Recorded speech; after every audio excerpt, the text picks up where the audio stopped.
What's going on, everybody? Mortem here, this time bringing you 5 memorable fights from Pathfinder Wrath of the Righteous. Now that said, these, while in some cases certainly difficult, and depending on the difficulty you're playing, very difficult. However, I'm not really ranking these fights by how difficult they are or anything like that, because again, due to things like party composition and the difficulty setting you're actually playing on, the actual difficulty of any fight will vary wildly. So with that out of the way, I figured instead I would talk about some of the fights that I personally find very memorable and explain some of my reasoning behind it. First up, we have the Water Elemental, because what would this list be without the Water Elemental? If you're completely unaware, the Water Elemental is the first, big enemy you'll face in Pathfinder Wrath of the Righteous. Truthfully, it's not the most difficult enemy in the world, but on probably about normal and above, if this thing crits, it's probably going to kill you, because it is capable of dealing substantially more damage than just about anything you're going to come across at essentially level 2 in most cases.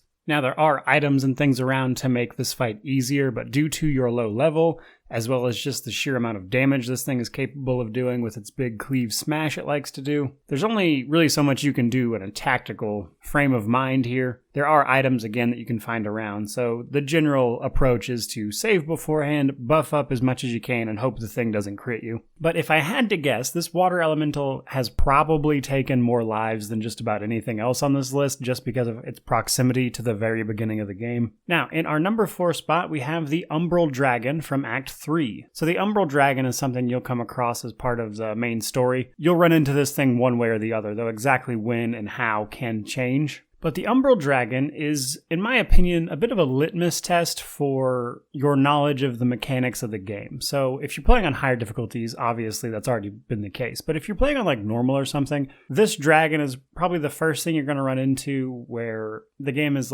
here's 2 big problems this enemy can cause.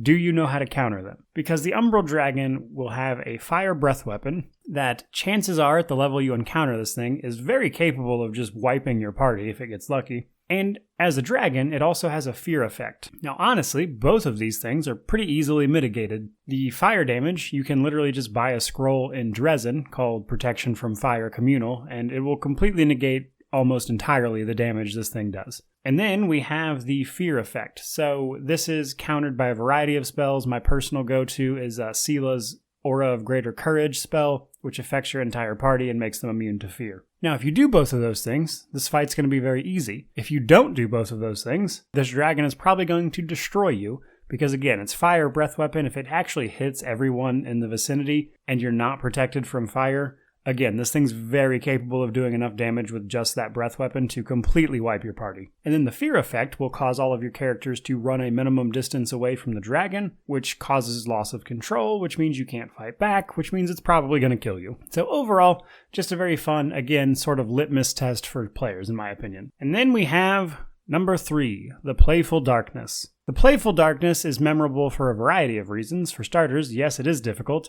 But 2, the lead up to the Playful Darkness. As you're walking down the hallway that leads to it, you'll start seeing just corpses and bones everywhere. And then you round the corner and this thing basically just charges at you. And it has a name like Playful Darkness. So you're like, what is this thing even? Now, what the Playful Darkness actually is what is called a Death Snatcher, which is an enemy type. Death Snatchers are sort of like a chimera almost. They have vulture-like wings, a rat tail ending in a scorpion stinger. It has a jackal's face, so just kind of all sorts of stuff going on there. Moreover, it has regeneration against healing, which is unusual. Most things that have regeneration you usually kill with fire or electricity or a certain energy type. However, the Death Snatcher, and thus Playful Darkness, have regeneration that is cut off by healing them, which by itself is unique and kind of unusual. But in addition to that, Playful Darkness has an incredibly high AC for when you meet him. Truthfully, you can come back and kill him at a different time, which makes it a lot easier. But combine that with the fact that all of his hits can drain levels, he's immune to death effects, and again, his ridiculously high AC making him very hard to hit, just makes the Playful Darkness a very memorable encounter. Not impossible to beat by any means, but again, very memorable.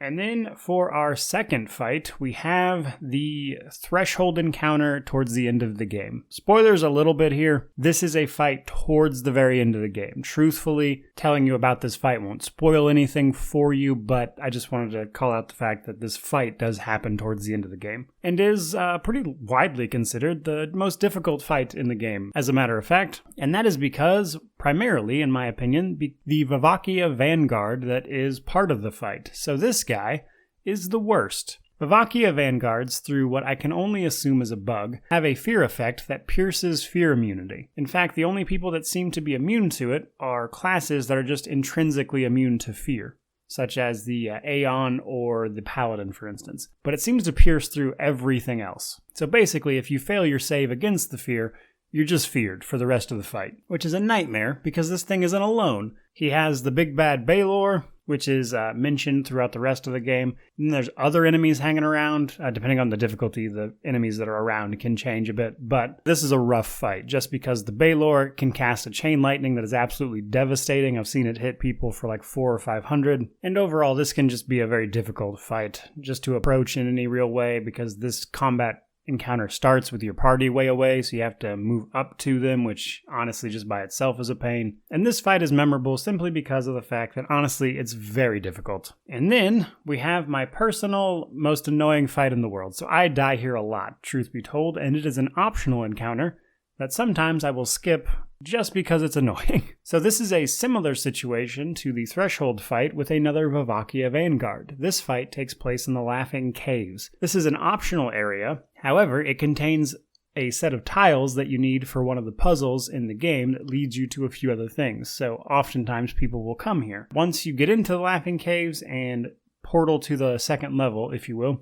there is a Vivvin Vanguard around the corner. There is a very deadly Volokai who gets like 1 million melee attacks, as well as a Succubi, and that is the minimum that will be in this room. Depending on the difficulty, there might actually be more. The thing I hate the most about this fight is that you are in this tiny little cave, and as I mentioned earlier, the Vanguard's fear does not respect fear immunity, at least currently. If that gets patched later, there you go, I guess. But for right now, it does not. And trying to fight all of these high-level enemies in this tiny little cave, where if your characters get hit with that fear, they don't even have the room to run away far enough to give you your turn back. So it's hard to even rely on your character eventually just running far enough away that you can then focus on range attacks with them, even though they're hit with that fear. This tiny, cramped space kind of takes that away as an option, which makes it incredibly frustrating. The reason I find myself here and dying through it a lot is the fact that on top of the tiles for the creation puzzle, you get what is probably the best spear in the game here, called the Fabled Hero's Lance,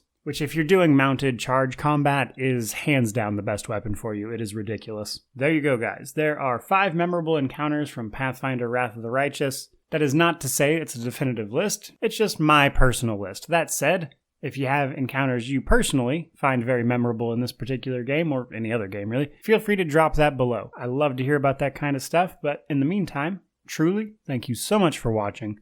May you wander in wisdom, and have an amazing day.